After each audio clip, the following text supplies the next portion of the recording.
What's up, everyone? This is Steve with the MMA Minute, and welcome to the MMA Minute Show.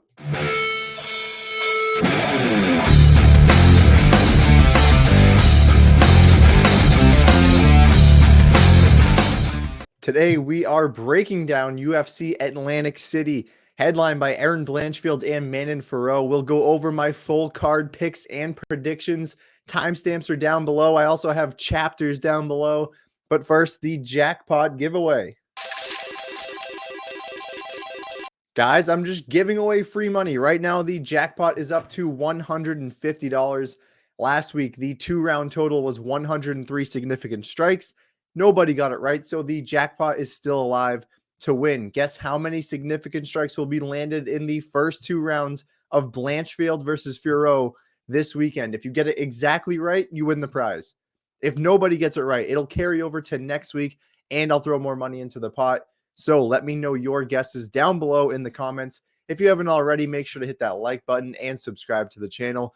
And as always, the Patreon is back up and running. You'll get access to all my early bets, picks, predictions, confidence levels, and fight notes, plus 2 other MMA analysts, MMA Premium, and the UFC Genie, 3 analysts for the price of 1.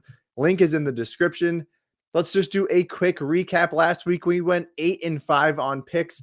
Not bad, not great. We can do better. Room for improvement. Just a couple of trending topics to talk about. First off, we have Severino, who got DQ'd in his fight for biting his opponent, Lima.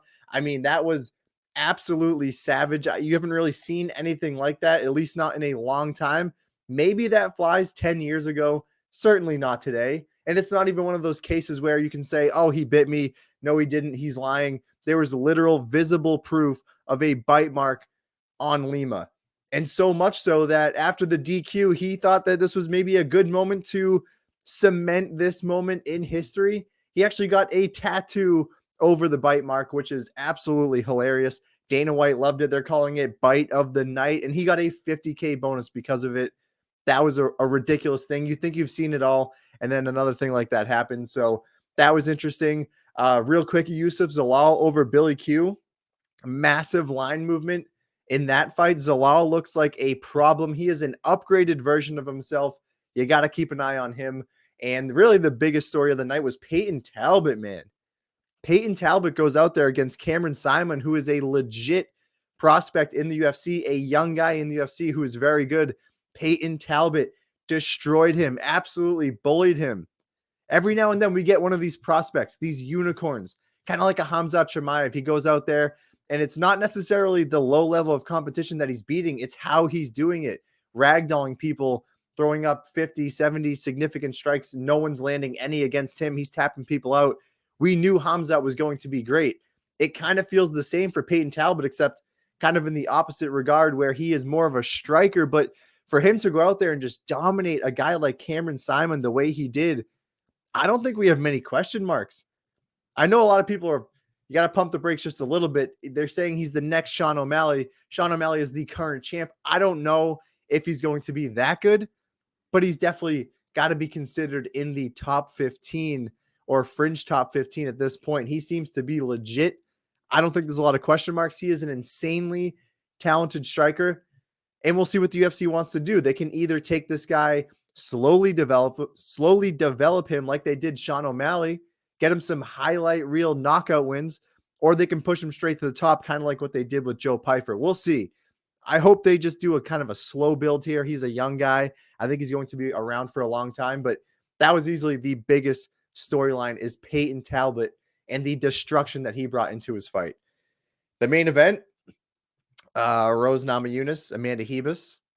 Not really too much to go off of there. I think at this point, Rose's stock has, declined a little bit in her last few fights, and I don't think anyone's really rushing to buy back in. I don't think anyone is really impressed, even though she did come out on top, picked up the win over a tough Amanda Ribas, who looked really good in a loss. I think if anything in that loss, Ribas, her stock probably went up. So for me, I'm not really buying into Rose. I don't know if she's really going to be a champ at 125 at this point.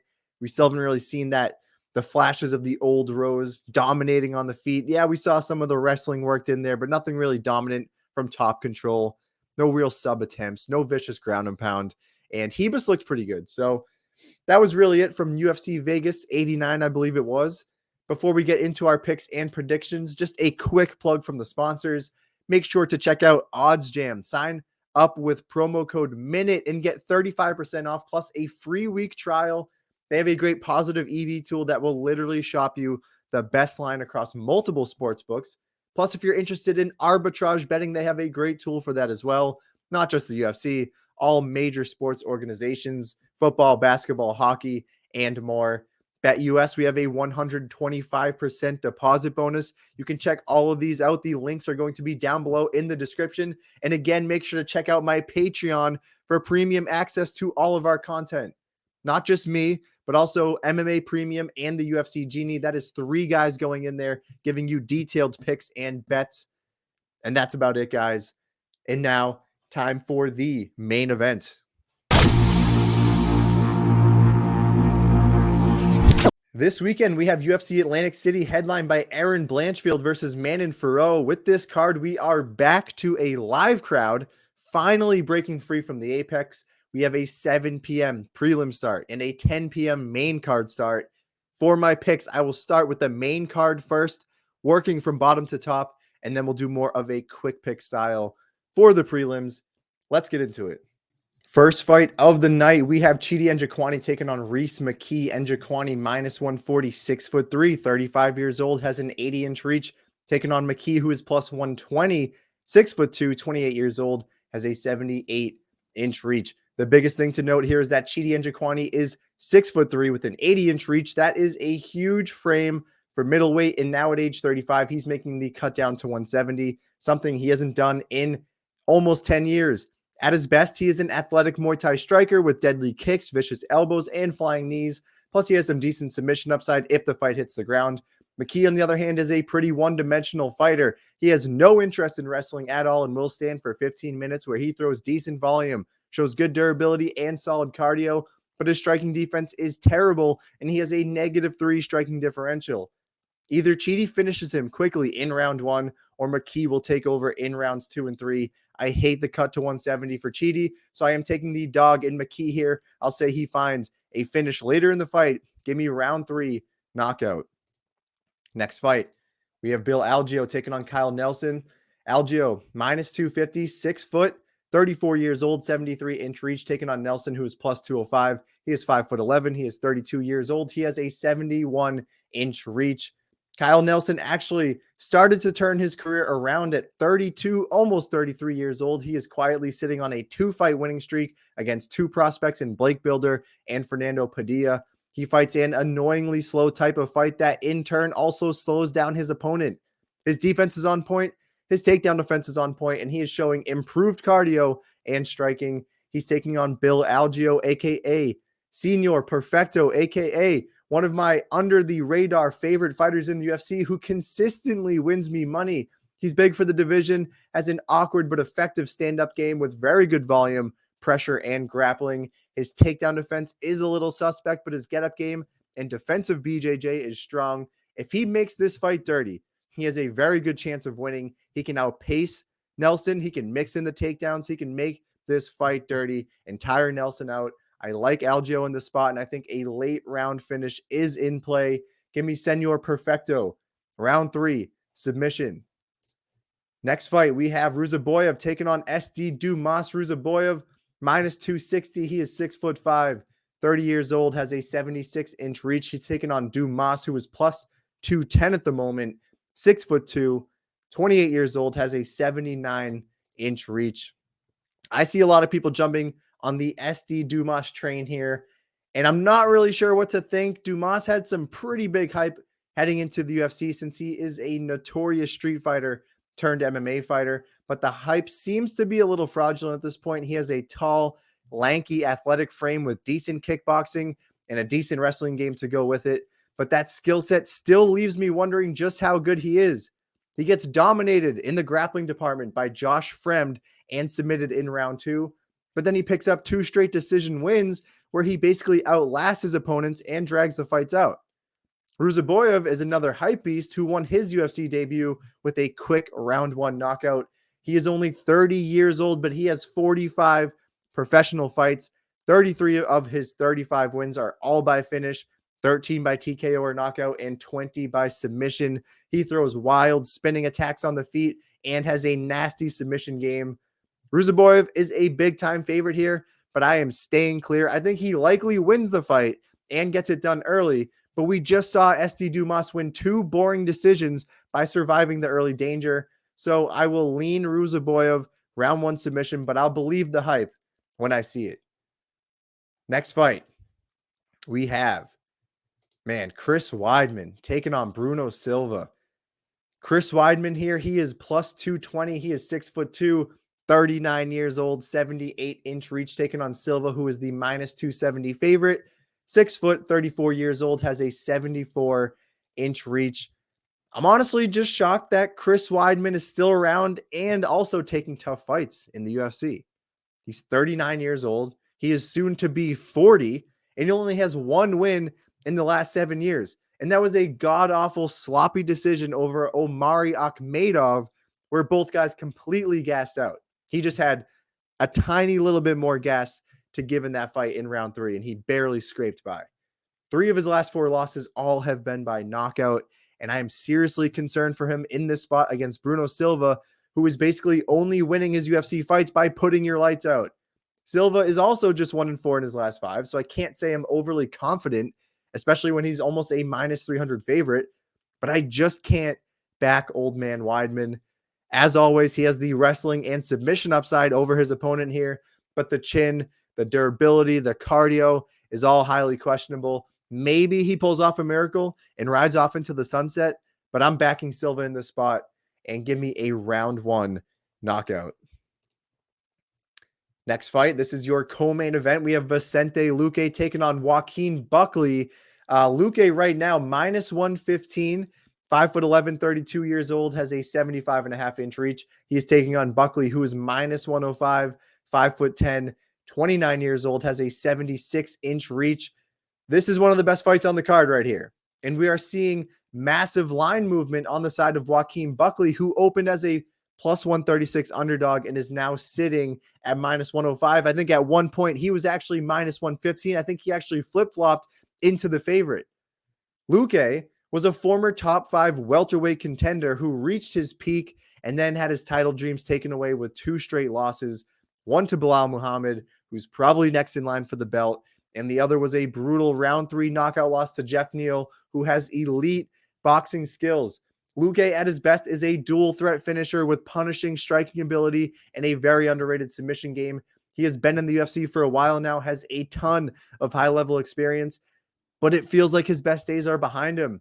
In steps Joaquin Buckley, who looks like a man on a mission since moving down to 170. He is 2-0 since making that move, a knockout win over Andre Fiallo and a dominant decision win over Alex Morano.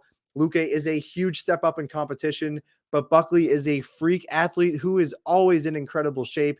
He hits like a truck, and he has been working on his wrestling game, which could help him out, as Luque shows a 62% takedown defense rating.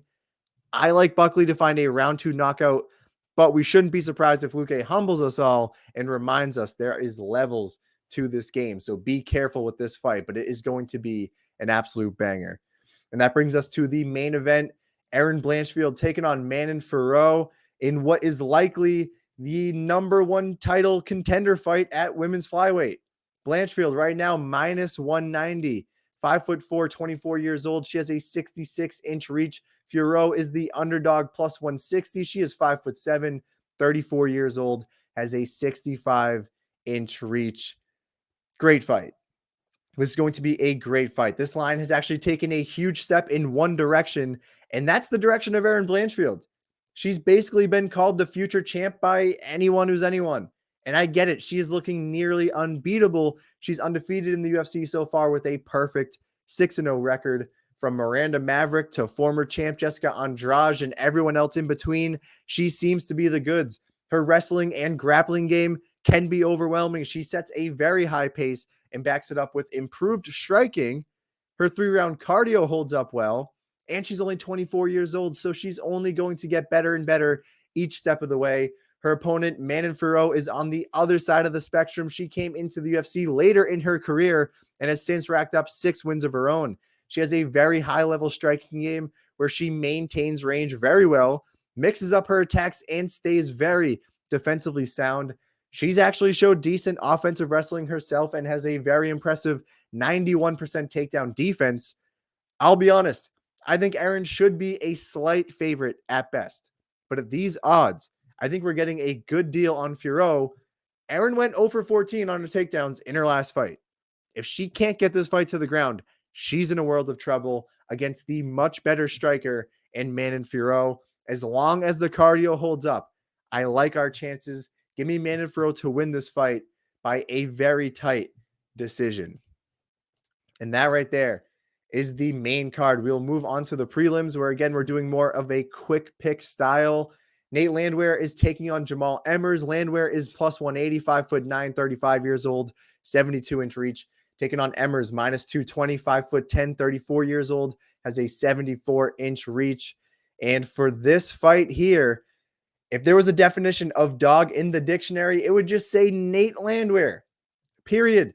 End of definition. This is a man who voluntarily chose to fight overseas in Russia against absolute killers, and he was wildly successful, becoming the M1 featherweight champion. He is high pressure, aggressive, volume heavy, has wrestling in the back pocket and cardio for days. He's taken on Jamal Emmers, who has a big, strong frame for 145. He has solid power in his hands, good wrestling, and a very strong 90% takedown defense. Honestly, I think the line is a little too wide here. Nate, as I said, is the kind of guy you want to back as an underdog, and these two guys match up well with each other. I was very close to taking Nate one more time, but I do think he'll struggle with the size, physicality, and power of Emmers. Plus, Emmers can hold his own in the wrestling and cardio departments. Give me Emmers to win by decision, but I'm not betting this one.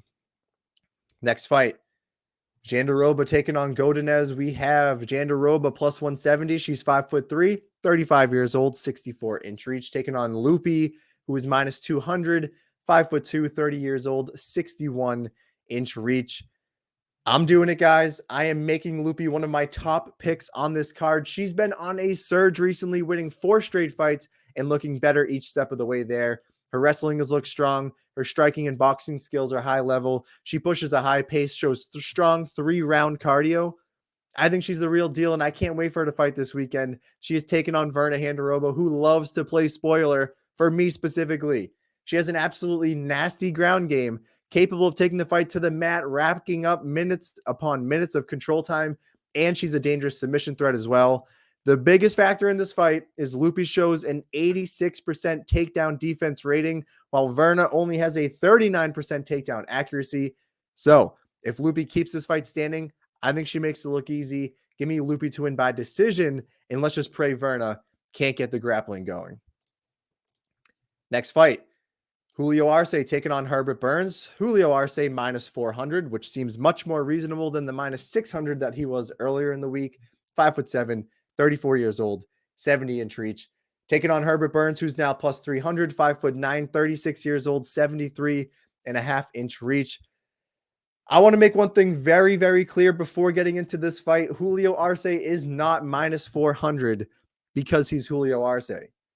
No, he's minus 400 because Herbert Burns is Herbert Burns. If you know, you know. And if you don't, let me explain it. Arce is not a minus 400 caliber type of fighter. He's a 34-year-old savvy veteran who has good experience against a solid level of competition. He's primarily a striker, but actually has decent grappling, good cardio, and a very impressive 95% takedown defense. The problem with Herbert Burns is his last fight against Bill Algeo. Herbert actually has balls stepping back into the octagon after that piss-poor performance. Piss-poor performance. Where he almost found an early finish, but didn't, gassed out entirely and flat out just gave up. He just quit. His cardio, durability, and his heart are top tier, questionable.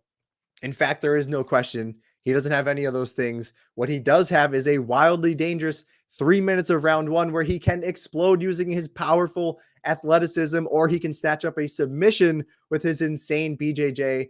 Outside of this first few minutes, he's toast. I'm not backing Herbert as the dog. I'm not backing Arce as the minus 400 favorite. I will take a backseat and enjoy. The official pick is Arce round 2 knockout, but let's move on. Next fight, Buzukja taking on Matthews. Buzukja minus 125 now, 5'9", 26 years old, 70.5-inch reach. Matthews plus 105. He is 5'8", 31 years old, 71-inch reach. This is a tough fight for me to break down. I really haven't been a Buzukja believer at all. Not in any of his fights have I walked away impressed. Granted, his 2 losses in the UFC were to Jamal Emmers and Sean Woodson, 2 very tricky stylistic matchups. And his first Dana White Contender Series loss was to Melsik Bagdasaryan, who is a very dangerous striker. If there's one thing that I know about him, it's that he shows incredible toughness and durability. He also fights aggressively and shows decent 3-round cardio. Matthews is on a similar level, in my opinion. He also fought in Dana White Contender Series 2 times before coming into the UFC. He throws a decent level of volume and has decent wrestling with good grappling, showing 5 of 7 professional wins by submission. Admittedly, I'm from New England, and I love backing the New England Cartel boys. Matthews is in that camp, so I'll be rooting for him to win this fight. I truly think it's a coin flip matchup, so backing Matthews as a slight dog makes sense to me. I will take him to win by decision. Next fight, we have Aslan taking on Turkali. Aslan is minus 130, 6'3", 27 years old, has a 77.5-inch reach. He's taking on Turkali plus 110, 6'4", 27 years old, has a 78-inch reach. This is actually a rematch from 2020, which took place outside the UFC. Aslan was dominating the fight, landing big shots on the feet, working in takedowns, but he wasn't able to find the finish, and Turkali turned the fight around and secured a round 2 submission after a big-time cardio dump from Aslan.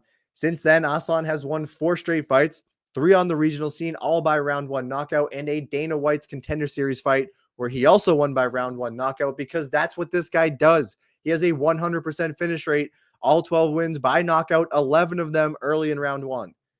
Anton Turkali, a.k.a. the Pleasure Man, has been on a 3-fight skid.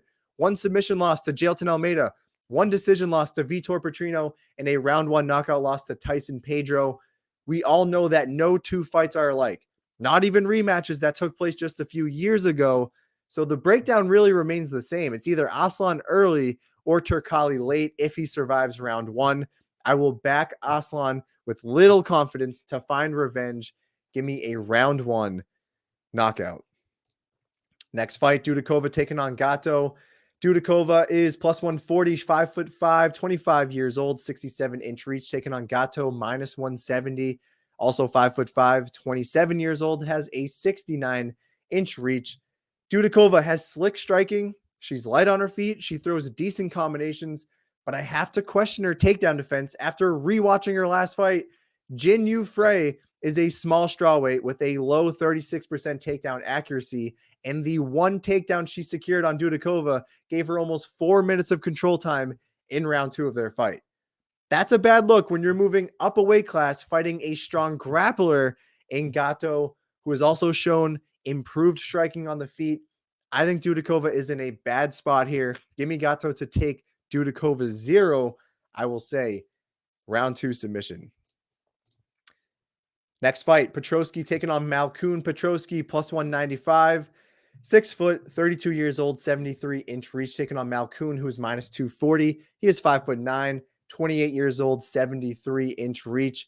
We have a wrestler versus wrestler matchup here. Petrosky is averaging just about 4.5 takedowns per fight with a solid 54% takedown accuracy and 3 finishes in the UFC so far, 2 by way of submission. He's fighting Jacob Malkoun, who is averaging more than 7 takedowns per 15 minutes with a 44% takedown accuracy. And he has 3 wins in the UFC so far, with 1 DQ loss that he was absolutely dominating in, and another loss to Brendan Allen that went to a very close decision. The biggest difference here is going to be cardio. Malkoun never stops going forward, and Petrosky has showed big signs of slowing down after that 1.5 rounds mark. Give me Malkoun in this fight to win by decision.